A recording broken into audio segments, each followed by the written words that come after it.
थोड़ा सा और बीजेपी की हमने बात की, यूजीसी गाइडलाइंस क्यों, कैसे, किसने किया होगा, जिसको सुप्रीम कोर्ट ने चैलेंज किया तो इन्होंने चैलेंज नहीं किया, उसको सारी बातें हो गई।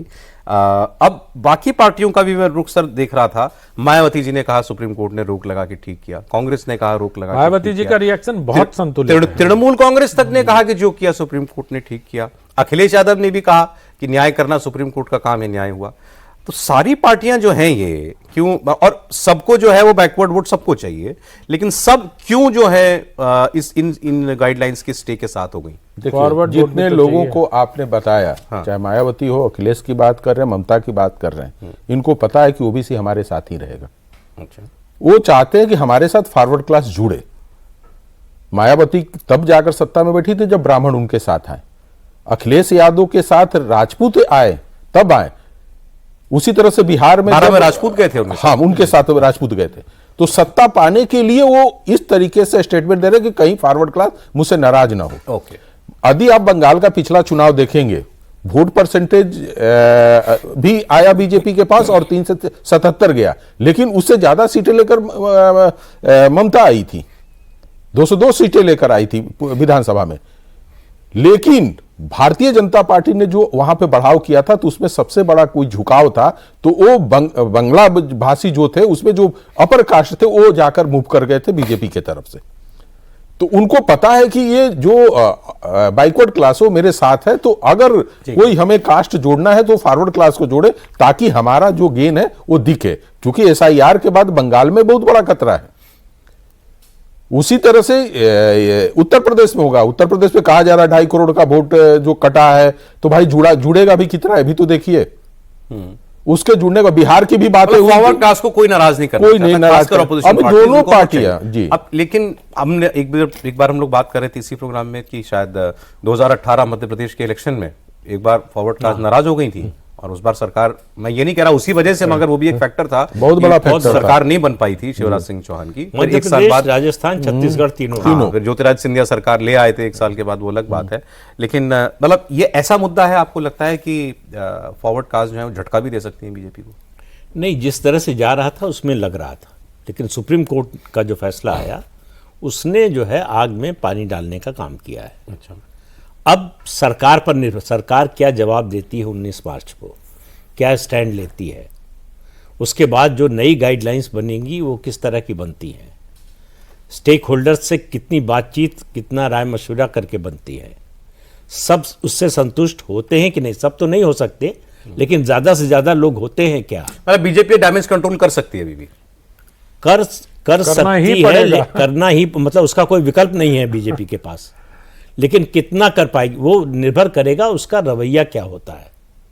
मैंने जो कहा, जो सुप्रीम कोर्ट के फैसले से पहले जिस तरह से शिक्षा मंत्री ने इसको डिफेंड किया, भाई सिर्फ एक बात बोल देते कि अगर किसी को शिकायत है तो वो दूर की जाएगी। मैं तो देख रहा हूँ सुप्रीम कोर्ट के फैसले का भी क्रेडिट जो है बीजेपी वाले मोदी सरकार को देना चाह रहे हैं। अरे भाई वो राशि का नहीं, आपने पोस्ट देखे होंगे, एक सांसद है निशिकांत दुबे, गिरिराज जी भी और निशिकांत दुबे जी ने तो लिख दिया कि हम ऐसा ही चाहते हैं भाई, जैसा हम चाहते थे वैसा ही हुआ।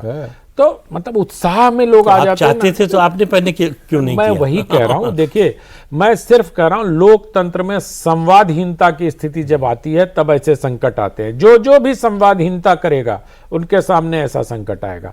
आप जैसे भी कह रहे हैं ना, सारे ये एक संसदीय समिति थी इसके पीछे, राज्यसभा, और सारे पार्टियों के लोग थे इसमें। इसलिए ऐसा नहीं है कि सिर्फ बीजेपी को ही जिम्मेदार ठहरा दीजिए इसके लिए, चूंकि उनकी सरकार है इसलिए वो जिम्मेदार है। हम इसलिए एक वाक्य, बाकी पार्टियां, उनका एजेंडा था ये कि ये हो, बीजेपी का तो नहीं था, फिर बीजेपी ने क्यों माना? मैं यही कह रहा हूं, चूंकि सरकार में वो है और बीजेपी के बहुसंख्यक उसमें लोग थे। और जो आप जेएनयू की बात कर रहे थे, जेएनयू में तो ये सब होता ही रहता है सर, जेएनयू तो इसी के लिए है ही। जेएनयू में अभी भी एकेडमिक्स में बहुत बदलाव हो गए हैं, लेकिन छात्रों में नहीं बदलाव हुए हैं।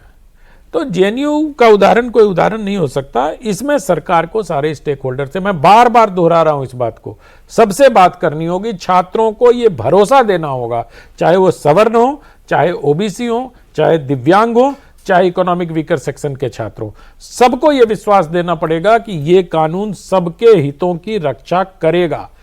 कानून या जो भी नोटिफिकेशन है, जब तक ये भरोसा आप नहीं देंगे, सुप्रीम कोर्ट ने ठीक कहा है कि ये बांटने की ओर बढ़ा रहे हैं, आप पीछे ले जाना चाहते हैं आप।